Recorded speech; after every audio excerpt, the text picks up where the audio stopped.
अनुज लखनऊ पहुंच चुका था। वह अपने दोस्त की शादी में मुंबई से लखनऊ आया था। स्टेशन पर उसने एक 10 साल के बच्चे को देखा जो समोसे बेच रहा था। बच्चा आवाज़ लगाकर लोगों का अपनी तरफ ध्यान खींच रहा था। उस रात बहुत ज़्यादा सर्दी थी, इसीलिए बच्चा भी सर्दी की वजह से कांप रहा था। अनुज को उस लड़के पर तरस आया। उसने उस बच्चे को अपने पास बुलाया और उसे 2,000 रुपये देने लगा और उससे सारे समोसे ले लिए। कहा, बहुत अच्छे, अब तुम्हारे समोसे मैंने ख़रीद लिए हैं, ये पैसे लेकर घर जाओ क्योंकि बहुत ज़्यादा सर्दी है। लेकिन बच्चे ने कहा कि अंकल, मेरे समोसों की कीमत 500 रुपये है, मैं आपसे ये पैसे नहीं ले सकता। उसने 500 रुपये रखकर बड़ी समझदारी के साथ बाकी पैसे अनुज को ही लौटा दिए। ये देखकर अनुज बड़ा हैरान हुआ। अनुज ने उसे कहा, चलो अच्छा, अब जल्दी से अपने घर जाओ, रात हो चुकी है और सर्दी भी बहुत ज़्यादा है। बच्चा पैसा लेकर खुशी खुशी वापस जाने लगा। अनुज ने बड़ी ही खामोशी से उस बच्चे का पीछा किया। वह छोटी छोटी गलियों से होता हुआ एक झोपड़ी के अंदर गया। अनुज ने झांक कर देखा तो उसके पैरों तले ज़मीन निकल गई, क्योंकि उस झोपड़ी में मैं इस लड़की को बिल्कुल भी नहीं जानता जज साहब। क्यों ये खुद को मेरी बहन कह रही है मुझे नहीं पता। मैं अपने माता पिता का इकलौता बेटा हूँ और ये लड़की जो जायदाद में अपना हिस्सा मांग रही है, मुझे नहीं पता कि ये कौन है। मैंने तो अभी अदालत में ही इसको देखा है। इसने मुझे जायदाद में हिस्से के लिए नोटिस भेजा था, तो मैंने सोचा कि देखूँ तो सही कि कौन है जो मेरी नामी बहन बन बैठी है। कार्तिक अदालत में खड़ा हुआ कह रहा था और वह हैरानी से उसको देख रही थी। कुछ ही देर के बाद उसके पिता के कुछ रिश्तेदार गवाही के लिए बुलाए गए, लेकिन सबने यही कहा कि हम इस लड़की को नहीं जानते, वह सब के सब इतने फ्रॉड हो सकते हैं। वह तो सदमे में आ गई थी। केस ख़त्म हो गया और वह हार गई। उस पर झूठा केस करने पर जुर्माना भी लगा, लेकिन कार्तिक ने ये कहकर उसकी तरफ से जुर्माना भर दिया। बेचारी गरीब लड़की है। मैं केस ख़त्म करता हूँ, और विजयी अंदाज में उसके पास से गुजर गया। सानवी अभी 2 साल की ही थी कि उसकी माँ की मौत हो गई। दादी के जोर देने पर भी उसके पिता सूर्यकांत ने शादी नहीं की। कुछ दिन तो सूर्यकांत ने ही सानवी को अकेले संभालने की कोशिश की, लेकिन जल्दी ही उनको एहसास हो गया कि यह उनके बस की बात नहीं। वह खुद भी इकलौते थे, उनकी कोई बहन भी नहीं थी जो उनके इस काम में साथ देती। इसीलिए मजबूरन उन्हें दूसरी शादी करनी पड़ी। रागिनी ने जल्दी ही सानवी के पिता सूर्यकांत को ये एहसास करा दिया कि वह सानवी को एक माँ का ही प्यार देंगी। कुछ ही दिन बाद रागिनी का एक बेटा पैदा हुआ। अब सूर्यकांत एक बेटे का भी बाप बनकर बहुत खुश था, लेकिन उसको डर था कि कहीं अब रागिनी सौतेली माँ ना बन जाए। लेकिन ऐसा कुछ नहीं हुआ। सानवी ने अब स्कूल जाना शुरू कर दिया था। उसकी पेरेंट मीटिंग सूर्यकांत खुद ही अटेंड करते थे। वह उसका फ्यूचर हर तरीके से सुरक्षित करना चाहते थे। उन्होंने चुपके से उसके नाम का अकाउंट खुलवाया हुआ था और अक्सर कुछ ना कुछ रुपया उसमें जमा करा देते थे। घर उनका अपना था। सानवी और उसका भाई कार्तिक दोनों ही धीरे धीरे पढ़ाई में आगे बढ़ रहे थे। यूँ तो दोनों बहन भाई एक ही छत के नीचे रहते थे, लेकिन एक बहन भाई वाली बात उनमें नहीं थी। अक्सर सूर्यकांत को लगता कि रागिनी कहीं कुछ गलत है, लेकिन वह कभी भी गलती पकड़ नहीं सके। 10वीं के बाद उन्होंने सानवी को बता दिया था कि उसके नाम का अकाउंट कहाँ है और चेकबुक और ज़रूरी चीज़ें उसे दे दी, लेकिन साथ ही उसे ये वार्निंग दी थी कि इस बात का जिक्र कभी भी किसी और से ना करे। सानवी ने अभी यूनिवर्सिटी में एडमिशन लिया ही था कि अचानक ही सूर्यकांत ने दुनिया से मुंह मोड़ लिया। अच्छे खासे रात को दावत से आकर सोए। रात में न जाने कब वह इस दुनिया को छोड़कर चले गए। सानवी अब टूट सी गई थी। ऐसे में रागिनी ने उसको सलाह दी कि कुछ दिन अपने मामा के घर चली जाओ ताकि तुम्हारा दिल बहल जाए। सानवी अपने घर से जाना नहीं चाहती थी, लेकिन न जाने क्या सोचकर उसने हाँ कर दी। सूटकेस में सामान रखते समय अपने पिता की वार्निंग उसे याद आई कि कभी भी कहीं भी रहने जाओ तो अपने सारे डॉक्यूमेंट्स साथ लेकर जाना, लेकिन किसी को ना कभी तुम्हारे अकाउंट का पता चले और ना पेपर्स का साथ ले जाने का। पता नहीं उसके पिता ने ऐसा क्यों कहा था। उसने सोचा और फिर सब डॉक्यूमेंट सूटकेस में छुपा कर रख लिए और मामा जो उसको दूसरे शहर से लेने आए हुए थे उनके साथ जाने लगी, तो उसको ऐसा लगा कि शायद वह कभी वापस नहीं आएगी। रागिनी और कार्तिक का बर्ताव भी कुछ अजीब सा था। मामा के घर आकर वह सचमुच बहल तो गई थी। उनके सब बच्चे ही उससे छोटे थे। वह कभी उनको स्कूल का काम करवाती तो कभी उनके साथ मिलकर कैरम बोर्ड खेल लेती, कभी उनको कहानियाँ सुनाती। उसका टाइम अच्छा गुजर जाता। कुछ दिन तक तो रागिनी से फ़ोन पर बात होती रही, लेकिन अब 15 दिन हो गए थे, उनका फ़ोन भी बन जा रहा था। सानवी वापस जाना चाहती थी, लेकिन ना कार्तिक का फ़ोन मिलता और ना ही रागिनी का। आखिर उसने अपने मामा से कहा कि उसको वापस छोड़ आए, उसकी पढ़ाई का नुकसान हो रहा है। सानवी अपने घर के बाहर खड़ी थी, जहां अब उसके पिता का बनाया घर नहीं था बल्कि घर टूट चुका था। सामने एक बोर्ड लगा हुआ था जिस पर लिखा था कि काम जारी है। उसकी समझ में नहीं आ रहा था कि यह सब क्या हो रहा है। उसके मामा जो उसके साथ ही आए थे, उन्होंने इधर उधर से पता किया तो पता चला कि ये लोग घर बेचकर कहीं और चले गए हैं। इतने में जिस इंसान ने घर खरीदा था वह वहाँ आ गया। उससे कार्तिक का फ़ोन नंबर लिया। क्या हुआ भाई, घर क्यों बेच दिया? सानवी ने फ़ोन किया और कार्तिक की आवाज़ पहचान कर कहा, कौन भाई, किसका भाई? मैं किसी का भाई नहीं हूँ, और फ़ोन रख दिया।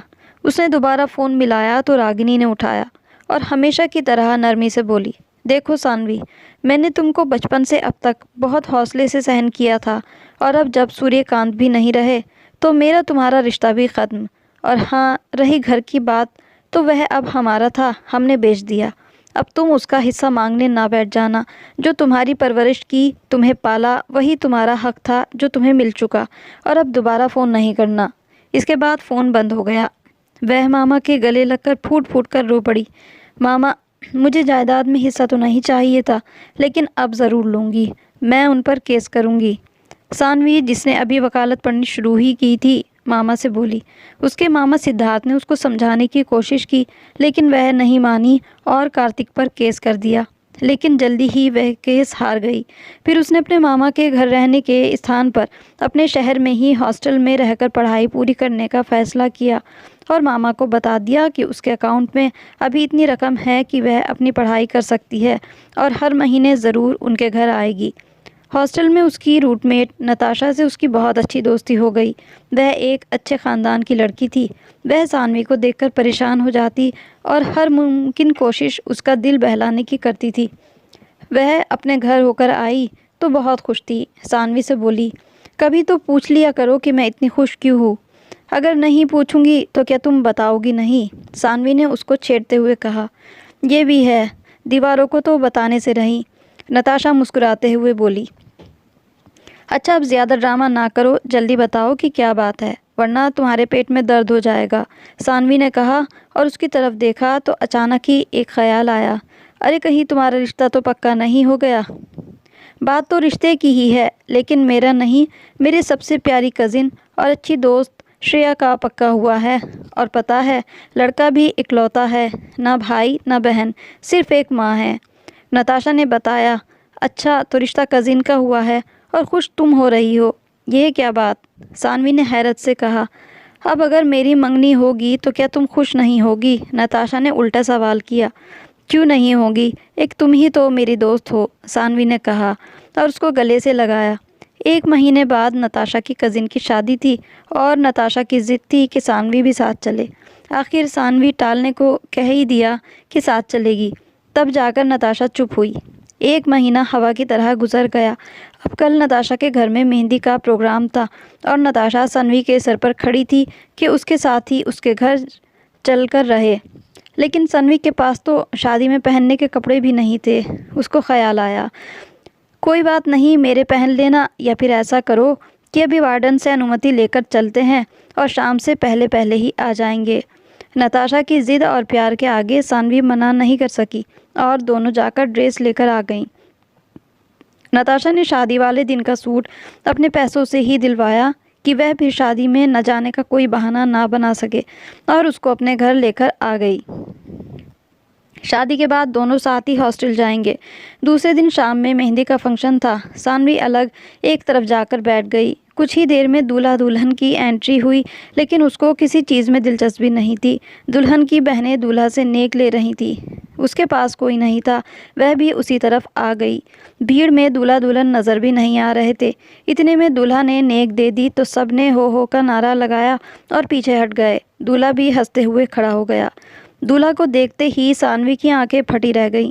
दूल्हा के रूप में जिसको उसने देखा वह कार्तिक था, उसका सौतेला भाई।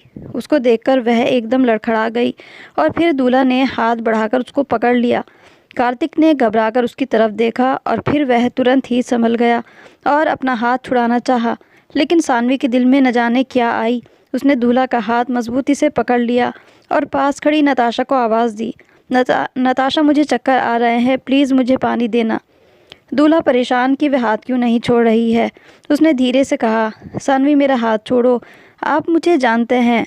सानवी थोड़ा ऊंची आवाज़ में बोली तो नहीं नहीं, तो वह बौखला गया। तो आपको मेरा नाम कैसे पता हुआ? सानवी ने इस तरह पूछा कि श्रेया सुन ले। नताशा इतनी देर में पानी ले आई तो उसने मुस्कुराकर दूल्हे की तरफ देखा और उसका हाथ छोड़कर पानी पीने लगी। वह जल्दी से श्रेया के बराबर में बैठ गया, जो उसको सवालिया नज़रों से देख रही थी।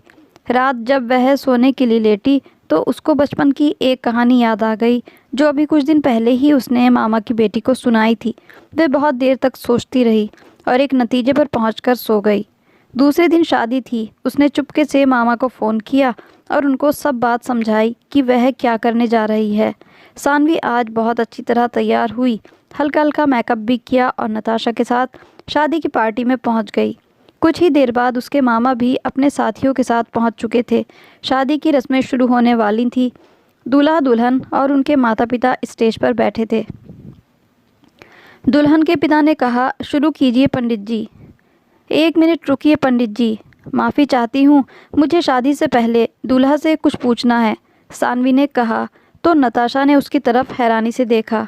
क्या बात है बेटा? श्रेया के पिता ने पूछा।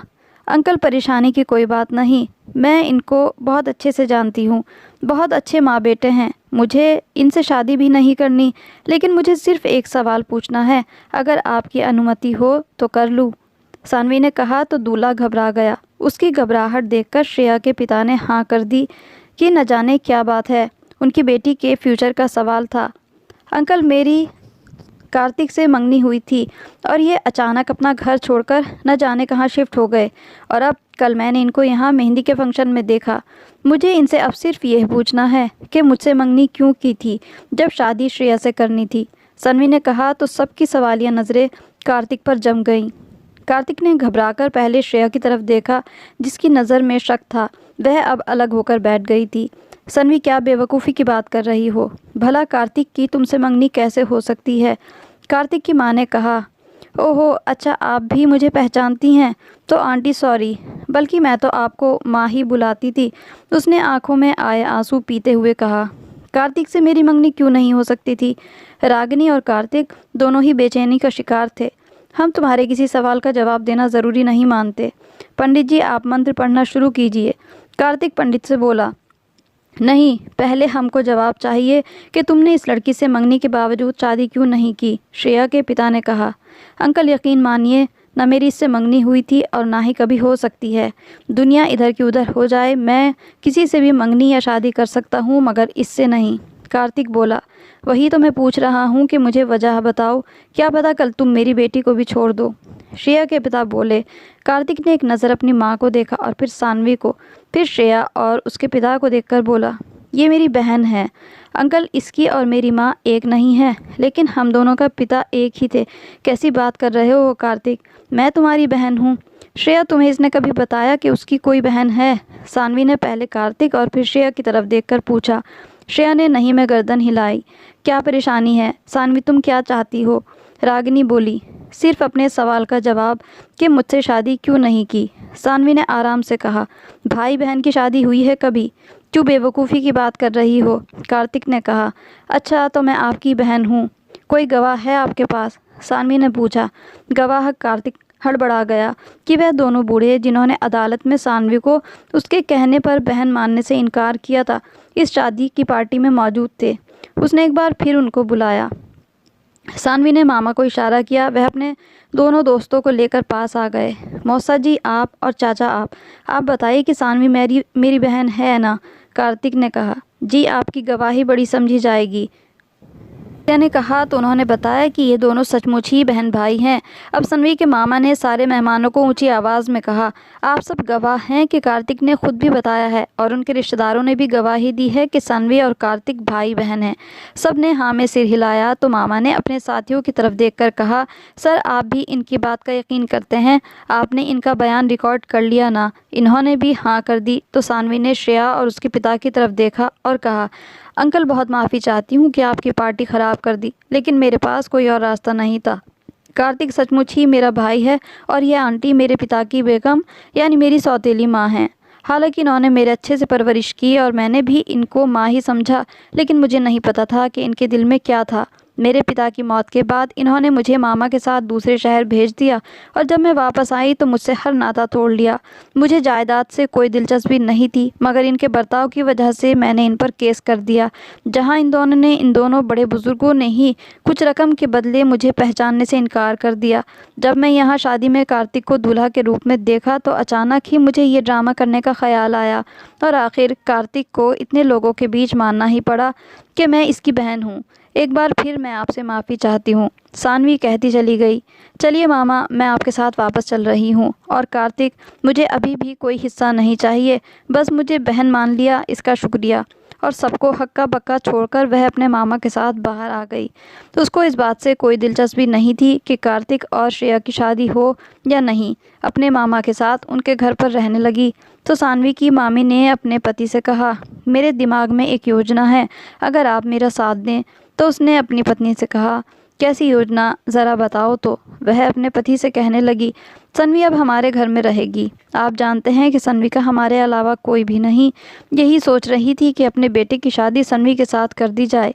यह सुनकर सन्वी का मामा काफ़ी खुश हुआ, लेकिन उसने अपनी पत्नी से कहा कि इस बारे में सन्वी से ज़रूर बात करूँगा। अभी तो वह पढ़ रही है, पढ़ाई के बाद ही शादी के बारे में सोचेगी और इस मामले में मैं अपनी भांजी को मजबूर नहीं कर सकता। उसकी मर्ज़ी के बगैर कुछ भी नहीं हो सकता। लेकिन तुम्हारी ये बात सुनकर मुझे हैरानी ज़रूर हुई है। पत्नी पूछ रही थी कि आप क्यों हैरान हुए। वह पत्नी से कहने लगा, तुमने तो अपने बेटे के लिए बड़े बड़े सपने देख रखे थे कि बड़े ख़ानदान में अपने बेटे की शादी करूंगी, लेकिन अब तुम इस बात के लिए तैयार हो गई हो तो मैं हैरान ज़रूर हूँ, क्योंकि सन्वी तो अपना हक जायदाद में हिस्सा भी नहीं ले रही। वह कहने लगी, यही तो परेशानी है। आप सन्वी से बात कीजिए और उसे समझाइए, ये कोई छोटी बात नहीं। अगर सन्वी को जायदाद में उसका हिस्सा मिल जाएगा तो उसके पिता की आत्मा को भी शांति मिलेगी। वह भी तो यही चाहते थे कि उनकी बेटी सुखी रहे, उसको अपना हक मिले, पढ़ाई पूरी करके अच्छे घर में उसकी शादी हो। अब उसे अच्छा घर तो मिल गया। मेरे बेटे में किसी तरह की कोई कमी नहीं, लेकिन सन्वी का इस तरह पीछे हट जाना मुझे पसंद नहीं आया। आप उसे इस बात के लिए तैयार कीजिए, इस बारे में उससे बात कीजिए। आप उसके मामा हैं, आपकी बात बड़ी ही ध्यान से सुनेगी। सानवी के मामा ने कहा, मैं बात ज़रूर करूँगा, लेकिन इस बात की कोई गारंटी नहीं कि सन्वी इस बात के लिए तैयार होगी या नहीं।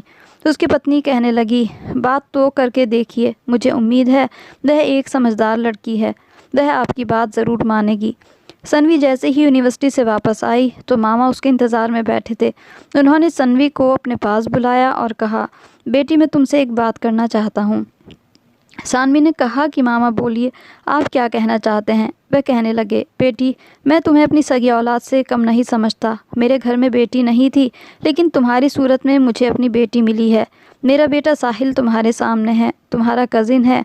बचपन में तुम एक साथ पले बड़े और खेले हो। मैं चाहता हूँ तुम हमेशा ही इस घर में रहो और मेरी बहू बनकर रहो। क्या तुम्हें इस रिश्ते पर आपत्ति तो नहीं।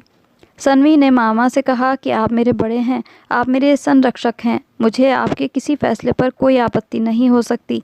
उसके मामा ने अपनी भांजी को दुआ दी और प्यार भरा हाथ उसके सिर पर रखा। फिर उसे कहने लगे कि बेटी, मैं तुमसे एक और बात भी कहना चाहता हूँ। अब तुम्हारे लिए काफ़ी आसान हो चुका है कार्तिक और उसकी माँ से अपना हक लेना।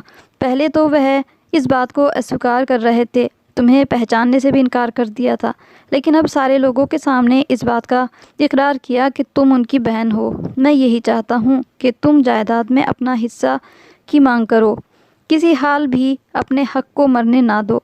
यह मेरी इच्छा है, बाकी तुम्हारी मर्ज़ी है, तुम जैसा चाहो वैसा ही होगा। सानवी ने अपने मामा से कहा कि मामा, मुझे उन लोगों से कुछ नहीं चाहिए। मेरे बाबा ने मुझे पहले ही उन लोगों के बारे में चेतावनी दी थी। वह जानते थे, वह दूरदर्शी थे। अब अगर जायदाद में मैंने अपना हिस्सा लिया तो ये मेरे दुश्मन ही बन जाएंगे। मेरी वजह से आप लोगों को भी परेशानी का सामना करना पड़ेगा। इसीलिए मैं ऐसा नहीं चाहती। मैं एक सुकून भरा माहौल चाहती हूँ जिसमें मैं अपनी पढ़ाई पूरी करूँ, एक ऐसी फैमिली जहाँ किसी की दुश्मनी ना हो। मामा ने अपनी भांजी से कहा कि ठीक है बेटी, जैसी तुम्हारी मर्ज़ी, बस मेरे दिल में ये एक बात थी, मैंने तुमसे कहा मैं कभी तुम्हें किसी बात के लिए मजबूर नहीं कर सकता। सानवी के मामा अपने कमरे में आए तो उनकी पत्नी भागती हुई इनके पास आई और पूछा, फिर क्या कहा तुम्हारी भांजी ने? क्या आपने अपनी भांजी से बात की? मामा सिद्धार्थ बोले, मैंने बात की है। साहिल के रिश्ते के बारे में तो उसे कोई आपत्ति नहीं, लेकिन वह अपना हिस्सा बिल्कुल नहीं लेना चाहती। वह बस सुकून चाहती है, जो ज़िंदगी में सबसे ज़्यादा ज़रूरी है। यह सुनकर साहिल की माँ गुस्से में बड़बड़ाने लगी और अपने पति से कहने लगी, क्या आपकी भांजी का दिमाग ख़राब है? पता नहीं उसे कौन सा सुकून चाहिए। आज के दौर में सुकून सिर्फ पैसे से है। जब इंसान की सारी ज़रूरतें पूरी हों, किसी चीज़ की कमी ना हो, अच्छा घर हो, गाड़ी हो, तभी उसकी ज़िंदगी में सुकून आता है। लेकिन पता नहीं आपकी भांजी किस सुकून की बात कर रही है। सिद्धार्थ ने जब पत्नी के ये शब्द सुने तो कहा कि खबरदार, इससे आगे एक शब्द ना बोलना। मैंने तुमसे पहले ही कहा था कि मैं अपनी भांजी सानवी को किसी हाल मजबूर नहीं कर सकता, ना ही करना चाहता हूँ। सिद्धार्थ की पत्नी पति की बात सुनकर चुप हो गई, लेकिन वह अंदर ही अंदर जल रही थी। वह जानती थी कि सानवी के हिस्से में काफ़ी जायदाद आने वाली थी, पर वह फ़िलहाल खामोश रही। लेकिन उसने भी एक योजना बना रखी थी। साहिल के साथ सानवी की शादी हुई। मामा सिद्धार्थ की ज़िंदगी में तो सानवी का कुछ ना बिगाड़ पाई, ना ही उससे बहस की। लेकिन सिद्धार्थ की मौत के बाद उसने अपनी असलियत दिखाई। बेटे साहिल को भी अपने साथ में कर लिया। सानवी पर दबाव डालने लगी कि वह अपने भाई से जायदाद के हिस्से की मांग करे। सानवी ने इनकार कर दिया तो साहिल उसे मारने लगा। बेचारी सानवी पर जुल्म के पहाड़ ढा दिए गए। एक ऐसी लड़की जिसका बस इस दुनिया में कोई भी नहीं था, उसने मजबूर होकर कार्तिक से अपने हिस्से की मांग की तो वह पहले ही गुस्से से भरा था, क्योंकि शादी की पार्टी में सानवी ने उसे बेनकाब कर दिया था। बेचारी सानवी को पकड़कर घर के एक वीरान कमरे में बंद कर दिया और बंद करते हुए यही कहा कि आज ज़रूर मैं तुम्हें तुम्हारा हिस्सा दूंगा। वह सानवी पर व्यंग कर रहा था। साहिल और उसकी माँ हैरान थे कि सानवी कहाँ गायब हो गई, और उन्होंने तो सानवी को ढूंढने की भी कोशिश नहीं की, बल्कि सानवी की माँ तो अपने बेटे से यही कह रही थी कि वह बदचलन थी, भाग गई है। वह अपनी माँ की बातों में आकर पत्नी के खिलाफ हो गया था। कई दिनों तक वह कार्तिक की कैद में रही और तहखाने में उसे बंद किया गया था, जहाँ उसकी चीख भी कोई ना सुन सकता था। फिर जब कार्तिक ने देखा कि अगर उसे इस कमरे में, इस अंधेरे में और बंद रखा गया तो वह मर जाएगी, तो उसे छोड़ दिया। साहिल ने भी उसे अपनाने से इनकार कर दिया। सानवी बिल्कुल अकेली हो चुकी थी। वह इधर से उधर मारी मारी फिर रही थी। इसी बीच वह एक बेटे की मां बन चुकी थी। मुश्किल की इस घड़ी में किसी ने भी उसका साथ नहीं दिया। आज 10 साल बाद अनुज अपने दोस्त से मिलने आया था। जब रेलवे स्टेशन पर उसने 10 साल के बच्चे को समोसे बेचते हुए देखा। बच्चा इतना खुददार था कि उसने कीमत से ज़्यादा पैसे लेने से इनकार कर दिया। बच्चा पैसा लेकर भागकर वापस जा रहा था। अनुज गाड़ी से उतरा, उसका पीछा किया। वह एक झोपड़ी थी जिसमें वह बच्चा गया। अनुज ने झांक कर देखा। वह बच्चा अपनी माँ की हथेली पर पैसे रख रहा था और कह रहा था कि दवा खरीद लेना। यह और कोई नहीं, सानवी थी। वह काफ़ी समय से बीमार थी। अनुज झोपड़ी में अंदर गया, सानवी से उसकी सारी कहानी सुनी और उसे इस बात का दुख हुआ कि 2 परिवारों ने और उनके लालच ने सानवी का ये हाल किया है। अनुज का एक दोस्त हर्ष था, वह वकील था। अनुज ने अपने दोस्त से कांटेक्ट किया। अनुज ने सानवी और उस बच्चे को गाड़ी में बिठाया, उनके रहने का बंदोबस्त किया और उनसे वादा किया कि मैं तुम्हें तुम्हारा हक दिलाकर ही रहूँगा। यह एक भाई का अपनी बहन से वादा है। अनुज अपने वकील दोस्त से मिला, सानवी के बारे में उसे सारी बात बताई। सानवी की पहचान पर ही साहिल और उसकी मां को गिरफ्तार किया गया और फिर उसके बाद कार्तिक और उसकी मां को भी गिरफ्तार किया गया, क्योंकि उनकी लालच की वजह से आज सानवी की ये हालत हुई थी। वकील की कोशिशों की वजह से सानवी और उसके बेटे को अपना हक मिला। यह जायदाद काफ़ी थी सानवी और उसके बेटे के लिए, जिससे वह अपने बच्चे को अच्छी तरह पाल सकती थी और उसे अच्छी पढ़ाई करवा सकती थी। सानवी ने आधी जायदाद गरीबों में बांट दी थी। आज उसका भाई कार्तिक जेल के अंदर है। बहन से माफ़ी मांगता है, लेकिन बहन उसे किसी हाल माफ़ करने वाली नहीं, क्योंकि वह जानती है कि माँ बेटा इतने बड़े लालची हैं और जालिम भी हैं, जिन्होंने सिर्फ जायदाद और पैसे की खातिर एक औरत को काल कोठरी में बंद कर दिया। कई दिनों तक उसने सूरज की रोशनी नहीं देखी थी, और अगर उसे कुछ दिन और इसी तरह कैद किया जाता तो शायद सानवी जिंदा ना बच पाती। तो ये थी आज की कहानी अच्छी लगी हो तो इसको लाइक और शेयर ज़रूर करें, साथ ही चैनल को सब्सक्राइब भी कर लें। ऐसी ही मोरल स्टोरीज़ के साथ फिर मिलेंगे, तब तक के लिए goodbye and thanks for watching.